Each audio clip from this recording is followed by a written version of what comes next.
Naimbag nga oras yu apit kakabsat, daydayaw iti Apo iti panagkakadwa tayo iti tanagundaway ket ko nga ibingay iti maysa nga istorya iti sao ti Apo a masarakan iti Luke chapter 8 verse 22 to 25. Daytoy dayjay tiyempo nga ni Apo Jesus ken dagiti adalan na. Ket bimalasiw da iti dan-aw napan iti maysa nga lugar. Ket iti panagdalyasad iti napasamak ket nga nakalugan da iti bangka. Ket kaduandak kasadang adalan tayo daytoy ken kitain tayo no anya iti mabalin nga adal nga mapidot tayo kadaytoy nga istorya. Ngem sakbay nga kitain tayo basaak man pay daytoy nga paset iti kasuratan. Kunana dito verse 22, one day Jesus said to his disciples, "Let us go over to the other side of the lake." So they got into a boat and set out. As they sailed, he fell asleep. A squall came down on the lake so that the boat was being swamped, and they were in great danger. The disciples went and woke him, saying, "Master, Master, we're going to drown." He got up and rebuked the wind and the raging waters. The storm subsided and all was calm. "Where is your faith?" he asked his disciples. In fear and amazement, they asked one another, "Who is this? He commands even the winds and the water, and they obey him." Very short ni story.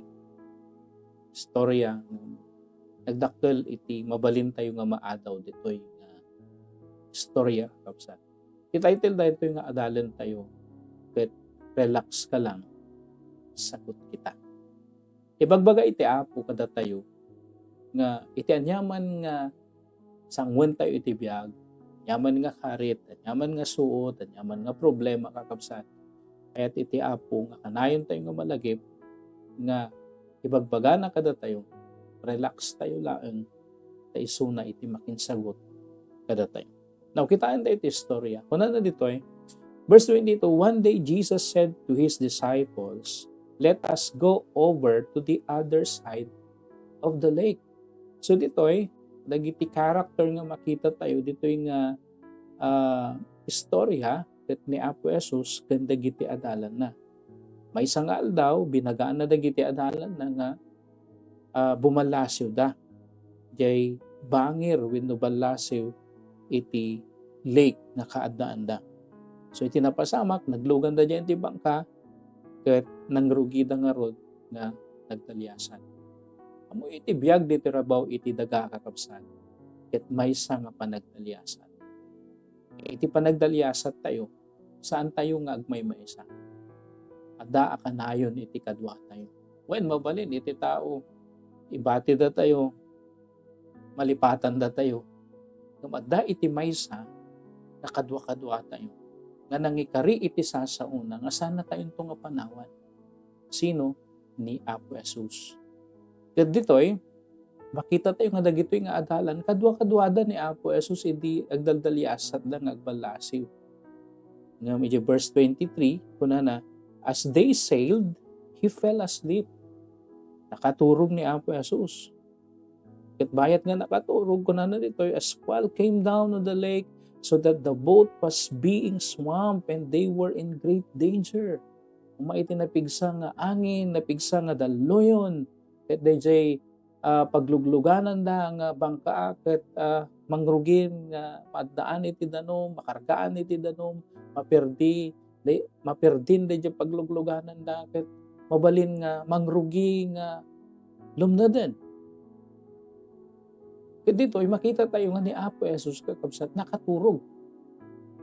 Agasom dayjay no kitain tayo kakabsat kada tayo nga tattao dagiti naridam nga tao basit lang nga karasakas iti aluti iti bubong ti pagtaenganda karingat agos.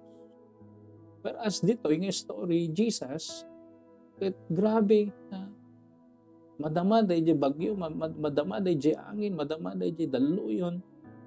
nga mangi daldaluyon da bangka nga paglugluganan da, and here is Jesus na nakaturog.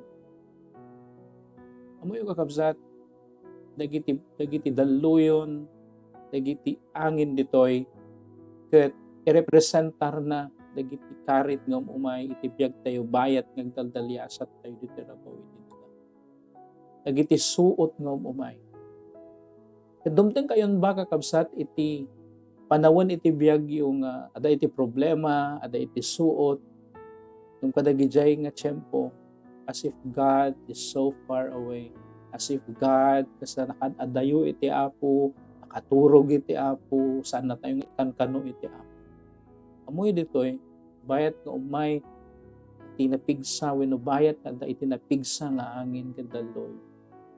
Apo Jesus ket nakaturog. So ada di ginabasak nga may isang nga komentaryo nga dagitoy nga adalan sakbay da nga umasidag kini Apo Jesus.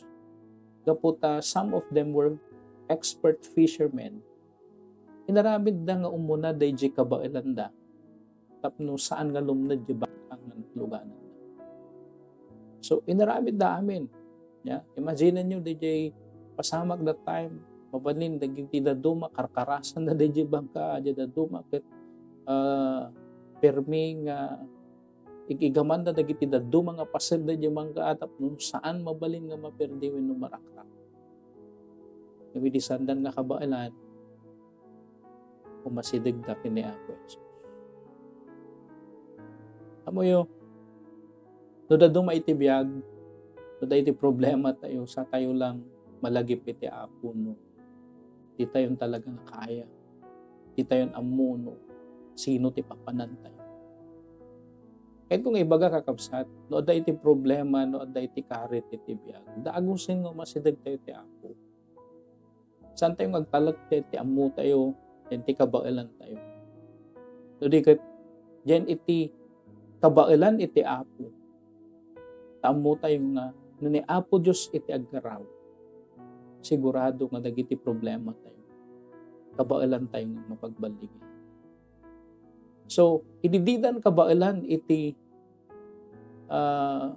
nga atipaan dayjay napigsa nga angin ken daluyon nga mangperdi, mangkarga dayjay paglugluganan da. Kaya dito makita it's a matter of life and death eh. So, ti inaramid da, finally, the verse 24, the disciples went and woke him saying, Master, Master, we're going to drown. Numnad tayon, malmas tayon, matay tayon. Tayo bagada kini Apo Jesus, Maestro, hindi rinig da. Numnad tayon. So tinaramid da, didan kabaalan, napandakin ni Apo Jesus. Itinaramid mo ni Apo Jesus kakabsat, kunana dito ay, he got up and rebuked the wind and the raging waters. The storm subsided and all was calm. Dito'y makita tayo kakabsat, di masidag ito'y kaadaalan. Nagriing ni Apo Jesus, rinibuke na diyay angin, diyay daluyon, at nagsardeng na. Ano ito'y pagpakita na dito? Jesus has the power ni Apo Jesus at daan iti panakabalin nga mangpasardeng kadagiti amin nga bagyo iti biag tayo. Dagiti daluyon iti biag tayo. Dagiti problema iti biag tayo. Dagiti suot iti biag tayo. Dagiti karit iti biag tayo. Dagiti karit iti pagtaanan tayo. Kadagiti amin na karit iti problema tayo. Ni Apo Jesus laan, at daan kabailan, amang ted kada tayo, iti makunto na nga panagbaligi. So, timal na, dayjay lake nga nagdalya sa tanda. Timal na dayjay bagyo, timal na dayjay angin, timal na dayjay daluyon kakabsat. Ket idinalpas nga sinangon ni Apo Jesus dayjay daluyon, dayjay angin, tinibiyok na minandaran ng nagsardang. Itata, tinarami na verse 25. Sinango na dagiti adalan na ket kunana sinaludsod na ida, where is your faith? Ayan na iti pamati. Wenno sadino iti pamati. Take note, sana nga inbaga dito ay unlike kadagiti daduma nga gospel nga kunana nga nagpasikit din ti pamati. Dito ay kunana, where is your faith? Ayan na ti pamati. So iti damdamagan dito ini Apo Jesus. No, nangikabilan da iti pamati, da iti umay da di napigsa nga angin ken dantoy, da di napigsa nga bagyo. Nangikabilan da. Saan nga ni Apo Jesus? Nagdanag da. Nagbuteng da. Ket kadwa-kadwada ni Apo Jesus. Nakikita da no kasano nga nag-aramid iti milagro ni Apo Jesus. Kada ito nga senaryo, dadya pamati da, dadya panagtalek da iti Apo ket na Ama. Amoy kakabsat ito nga ipakita, uray ka bas, kasano ka basit iti pamati tayo. No da ito'y pamati tayo, iti ikabil tayo iti Apo. Dakkel maramidan. Kamin dakkel iti Diyos kapatpatyan tayo. It's not about how little our faith is. It's all about how big our God is. Uray nagbasit di pamatim kas kunak narod. No di pamatim ket inkabil mo iti Apo. Dakkel iti maaramidan. O kapsat iti tangagunda away. Karit ko kada kayo ken damaget. Kumusta iti panagpamatiyo iti Apo? Ada ba iti karit nga sangsangonyo iti agdama? Ada ba iti problema nga sangsangonyo? Dapat iti bagyo, iti biyagyo, iti pamilyayo, iti relationship yo, iti pamilya, iti church nga kaadaan yo, wenno nyaman. Iti business mo, wenno nyaman din. Iti awis ni Apo Diyos ken ka. Anak, agtalag-talaan ka. Relax ka lang kadagita nga mapadpadasa. Gamin, sagot kita. Siya iti bahala. Agtalag ka lang. Ganyan. So, ti ayab ti Apo, anyaman di mapadpadasa iti agdama, anyaman di bagyo, na mapadpadasa iti panagdaliyasat mo diti rabaw iti daga, iti panagbiag mo diti rabaw iti daga. Kanayon mo nga panunod.